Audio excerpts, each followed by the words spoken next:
I was thinking that if we really want to improve our English fluency, we need a structured routine, because practicing randomly for a few minutes here and there never really leads to consistent progress, and it's easy to lose motivation. I completely agree. That's why I suggest we dedicate a fixed time each day, like an hour in the morning when our minds are fresh, to practice speaking, and during that time we focus on forming complete sentences rather than just repeating words.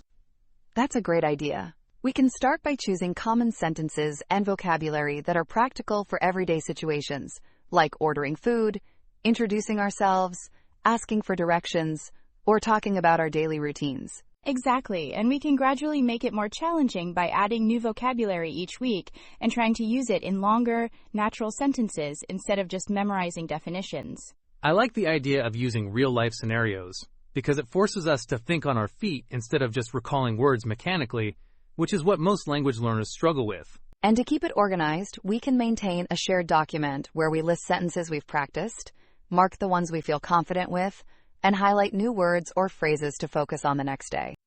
That's perfect. It'll help us track progress and see improvement over time instead of feeling like we're just repeating the same phrases over and over. Also, we should record ourselves occasionally so we can hear pronunciation and intonation mistakes that we might not notice while speaking, because self-feedback is a powerful tool. Absolutely. We can also do short role plays, pretending to be in a restaurant, at a store, or talking to a friend, because contextual practice reinforces memory better than isolated drills.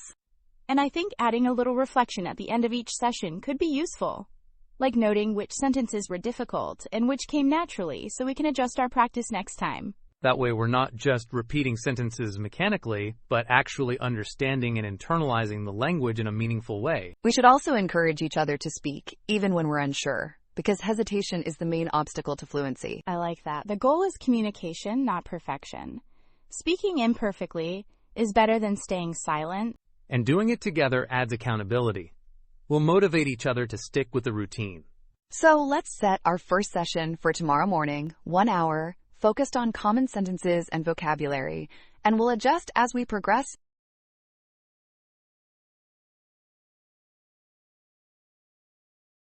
After thinking about it, I realized we should categorize sentences by theme, like greetings, shopping, travel, work, or expressing opinions, because it's easier to practice and recall vocabulary when it's grouped logically. That makes sense. I can start with daily routines. Sentences like, I wake up at 7 every day, or I usually have coffee before starting work, which we can all practice speaking in full sentences. And I can do travel-related sentences like, can you tell me how to get to the train station?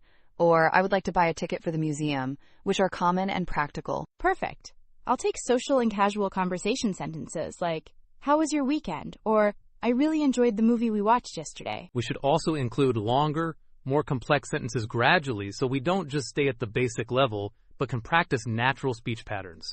Yes, sentences that combine two ideas. For example, I usually drink coffee in the morning, but today I decided to take tea instead, which helps practice conjunctions and rhythm. That's great.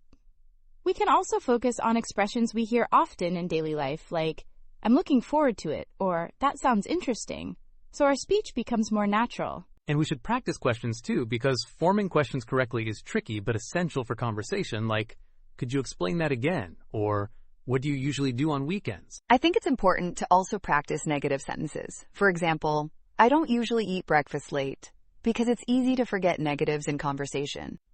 And we should add conditionals gradually. If I finish my work early, I will go for a walk, to sound more fluent. Recording ourselves saying these sentences aloud will help identify patterns of hesitation or incorrect stress. And then we can play them back and repeat until it sounds natural, which improves confidence and flow. This is really motivating. I can already imagine how our conversations will improve if we follow this structure every day.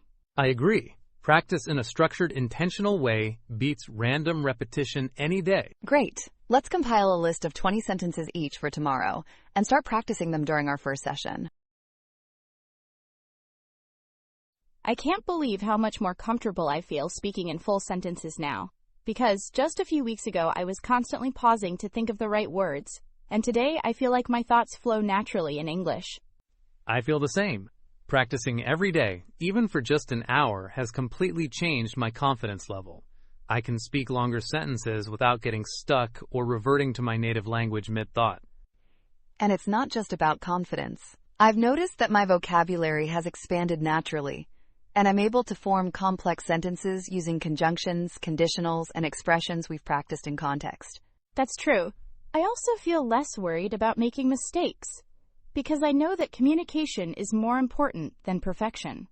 And the habit of reflecting afterward helps me correct errors gradually. Exactly. The focus on natural conversation rather than memorization has made it easier to express opinions, describe routines, and even tell short stories. And practicing common scenarios repeatedly has embedded useful phrases, like ordering food, asking for directions, and casual greetings, so they come out instinctively without much thinking. I think the key is consistency and structure. Having fixed practice sessions, combined with reflection, makes learning sustainable and measurable. And recording ourselves occasionally has been invaluable. Listening back highlights pronunciation, intonation, and rhythm issues we wouldn't notice otherwise. Plus, practicing together keeps motivation high. We push each other to speak longer, use new words, and explore new sentence structures instead of defaulting to simple phrases. I also like that we now challenge ourselves with role-playing. It's one thing to repeat sentences, but simulating real-life situations like asking for information or explaining something really tests our fluency. And feedback is immediate and friendly. When I stumble, I get constructive help without feeling judged, which encourages me to try again. I've also started noticing patterns in my mistakes, so I can focus on specific areas, like prepositions or verb tenses, instead of guessing randomly. That feels empowering. Knowing where to focus makes practice more efficient and purposeful. I think this is the first time I've felt that progress is tangible. I can measure improvement not just by my ability to remember words, but by my ability to communicate naturally. Exactly. That's why daily practice, reflection, and practical application work together so well.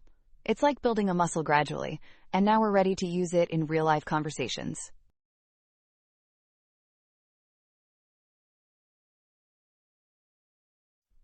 Let's try applying our skills in a real-life scenario. I'll start. Hi, I'm Emma. I just moved to the city and I'm looking for recommendations for local coffee shops. Do you have any favorites? And I'll respond naturally. Hello, Emma. Yes, there's a cafe a few blocks away called Bean and Brew. The atmosphere is cozy, and their cappuccinos are really good. Plus, they have free Wi-Fi if you want to work there. I can add. That sounds perfect. How far is it from the train station? I usually walk, but I'm not sure of the route yet. And the reply? It's about 10 minutes on foot. Just walk straight for 2 blocks, then turn left at the bookstore. You can't miss it. Great. Now let's continue naturally. Thank you. I appreciate the directions. Do they also serve snacks or pastries? The response: yes, they have a variety of muffins, croissants, and sandwiches. I usually get a chocolate croissant with my coffee. It's amazing. I like this because it simulates full, flowing conversation. Questions, answers, and follow-up comments, all in context. Let's try expressing opinions, too. I enjoy quiet cafes because I can read or work without distraction, but I also like places with soft music to make the environment lively. And follow-up: I completely agree. The ambiance really affects productivity and mood, so finding the right spot is important. Adding longer sentences with reasoning and examples is really helping my fluency. I prefer cafes that are not too crowded because it helps me focus on reading or writing, whereas busy places are great for meeting friends but not for studying. And combining experiences with questions encourages natural interaction. Do you usually study in cafes, or do you prefer libraries? The reply: I like both. Libraries are quiet and structured, but cafes give me energy and inspiration from the surrounding activity. Practicing real-life dialogue this way makes English feel alive instead of just a classroom exercise. And it forces us to think on our feet, formulate full sentences, and use vocabulary in context, which is exactly what fluency requires. Perfect. If we continue this daily, structured practice at home and real-life simulation in cafes, our conversational skills will grow rapidly, and we'll gain confidence in speaking naturally in any situation.